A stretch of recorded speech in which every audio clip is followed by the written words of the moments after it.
Hello everyone, I'm Denise Blackman. Welcome to another episode of G.E.L in Agriculture, your peek into the happenings in the exciting world of agriculture in Barbados. Now, our island has changed a lot over the past 50 years and continues to change. We know that over time, we began to rely more on imported food and less people are interested in backyard farming to raise the chickens, rabbits, pigs, and other livestock that provide most of us with food. Well, I met up with Colin Brown at the Greenland Livestock Research Station. He is the Principal Environmental Officer at the Ministry of Health. And he says there's a lot of work farmers must do to ensure their animals are raised in a clean and hygienic environment. That means a lesson in farm sanitation. To start, I asked him, how many farmers does he have to oversee? The northern area which I'm responsible for, we have the parishes of St. Lucie, most of St. Andrew, St. Peter, part of St. James, and that encompasses something like 14,750 premises, right? And within those premises, we have a lot of farms. Actually, we have the largest farm complement, which is about 250 farms in our catchment. And also is that there are about 14 poultry processors. We also have a lot of people who rear a lot of pigs also, right? And then there's also sheep rearing, rabbit rearing, and so on. And obviously these are close to proximity to the housing stock. And if not proper sanitation, farm sanitation problems, management, you're going to actually have nuisances being created. And usually our office is bombarded with complaints with respect to offensive odors, vectors, you get your rats, your flies, and so on. And it all boils down to good farm management practices. Tell us how you oversee the farm sanitation process. Right now we have officers specifically responsible for that, where the officers are based in some cases at some farms, but the officers for the catchment, they would visit the farms and look and do an audit of what is on the ground, what type of animals are being kept, whether it be poultry, pigs, sheep, goats, and what's not. Then you look at the actual housing stock, how the animals are actually housed.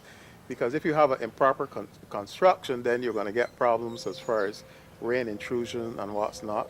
And with the rains as they are now, you get especially chickens being wet, you're going to end up with a lot of offensive odors. You're going to get fly breeding, right? So how you construct your actual pens are going to be critical to ensure that risk is reduced. The health of the animals as well as the health of the humans. Yes, they complement one another because obviously that's where you have Ministry of Agriculture. They look at the actual health of the animals and so on, and also plants and the actual vegetables that are produced too. So tell me how you assess the different housing areas of the animals. Well, let me start from, you just can't go and put up a physical plant. You got to get approval from Tongue and Country Planning first, right? And we also have Environmental Protection Department, and ourselves, we will go look at the area. If it is, in a Zone 1 area, meaning where is the area which can impact on water quality, they want to allow that. And then we look at the layout as far as close proximity to housing is concerned. Because recently we found a lot of people now are planned for to set up farms, and usually it's right smack dab in the middle of a housing community. And the people started complaining even before borders they put up, right? So we have to look at that. You look at wind direction. You look at a lot of factors with respect to setting up the animal, and then you look at the actual individual because you have some people who would never raise a chicken yet in their life. But yet they say they're going to start to raise chickens, and that's where you might end up with problems. Will these people be disqualified, or is there training procedure? No, well, we do training for farm management and farm sanitation. We've actually had training recently down at the Almond Beach Resort, where we brought in the farmers we identified as having some challenges, and we brought them in and we gave them the basic knowledge of what they needed to do as far as managing their farms a lot better. Everybody wants to rear an animal, but then they don't have the know-how, and that's one of our challenges that we have now. We have to go in to try to mitigate the circumstances. Some people have minimum human resources to help on the farm. The farms are very large, hence, especially now we're getting all of this rain, it becomes a problem. Because if you're a one person dealing with a farm, and you have pigs, chickens, sheep, and other things to deal with, it presents a challenge as far as managing that farm is concerned. And we are trying to more or less work with these people to get them to do the right thing. But apparently there are common mistakes that Mr. Brown says some farmers make. For chickens, you need 1 square foot for bird. if you put in too many more birds than that allocation, you're going to get overcrowding. You're going to get the birds knocking against the waterers. You're going to get wet spots. You're going to get fly breeding. You know, and as I said, if it's unconstructed, probably get rodents encroaching into the pens too, especially when they're young. They love baby chicks. They will go kill them, drink the blood, and leave them in a corner. So you end up with massive losses because of that, right?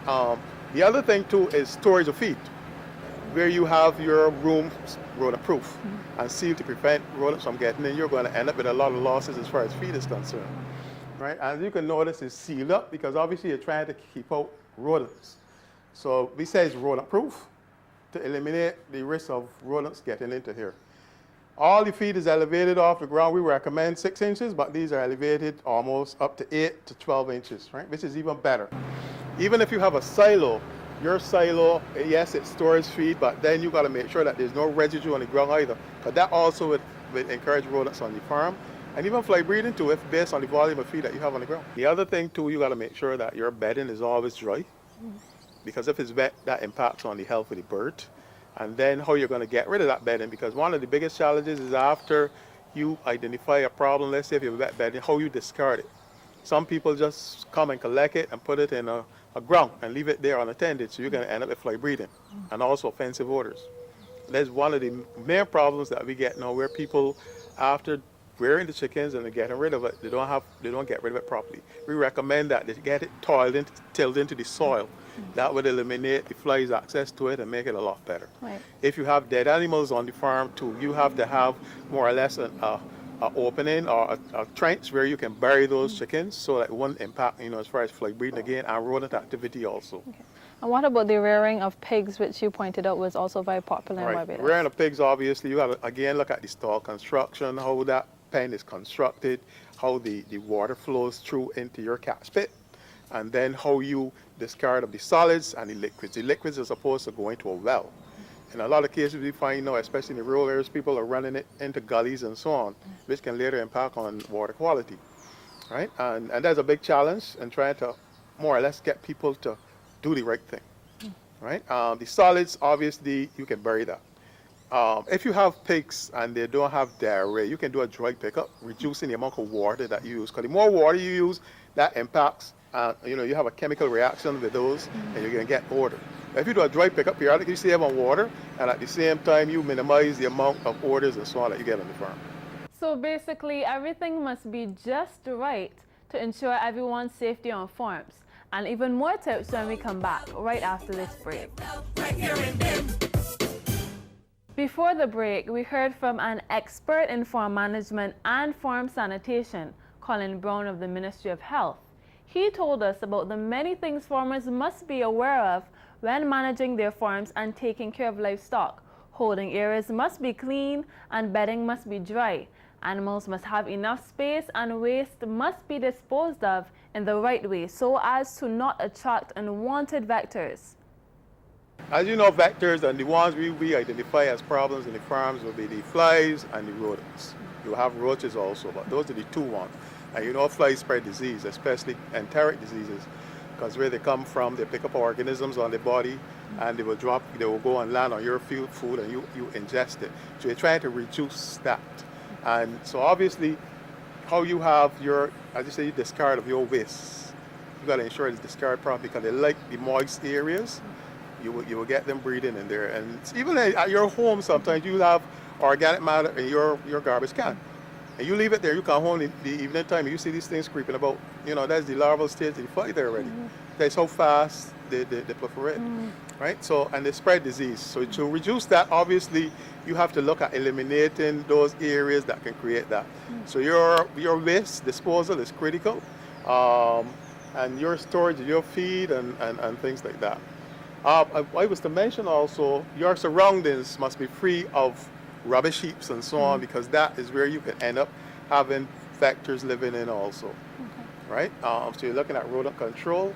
You recommend at least 6 feet away from your area where you have it more or less lawn down properly. Some people have it lawn, some people have it concrete, right? But and that would eliminate it. But then you still have to put down your bait stations just to ensure that if any does come, you get them also. Basically, farmers should take care of themselves, their neighbors, their environment, and of course, their animals by boosting their vector control, and all under the watchful eye of the Ministry of Health.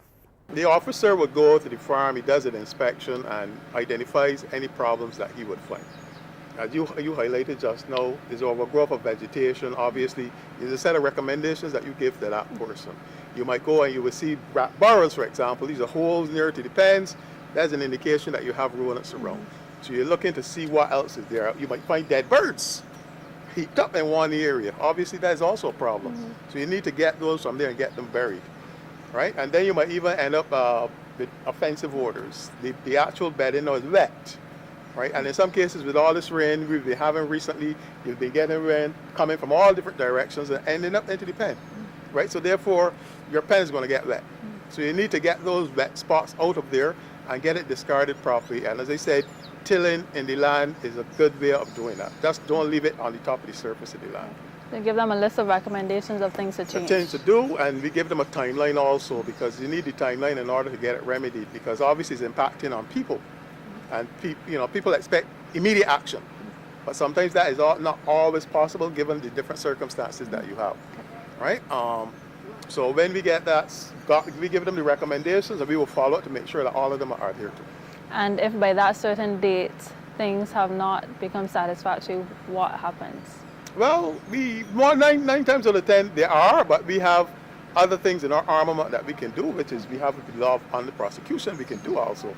But we try not to go there because people realize the importance of trying to keep their farms in a sanitary manner, because it can impact on the well-being of the animals. You can end up with a lot of losses because of that, right? And then obviously the complaints also come into it. Okay, and social media is not kind to a lot of people nowadays also. I assume that your visits are by surprise? Yeah, we don't do appointments. We just turn up and we will come and look. But as I said, we have officers stationed at plants, so they'll be there every day, so they know they will be coming. We try to work with everybody to get the problem solved. If you need any advice, you can always contact us. We would support you with respect to that, as far as guiding you, ensuring what is the right way to go about dealing with the challenges that you have. You had farms before the houses, and now the houses are coming where the farms are, and obviously the householder is demanding better management of your farms, right? So hence, good farm management practices is essential to ensure that you don't have a problem or a nuisance on your hands. We hope you learned a little bit more about how to take care of your farm and your livestock. Remember that supporting local farmers benefits all of us. And as usual, here's a treat from the Barbados Agriculture Development and Marketing Corporation, a tasty recipe for breadfruit grate cake.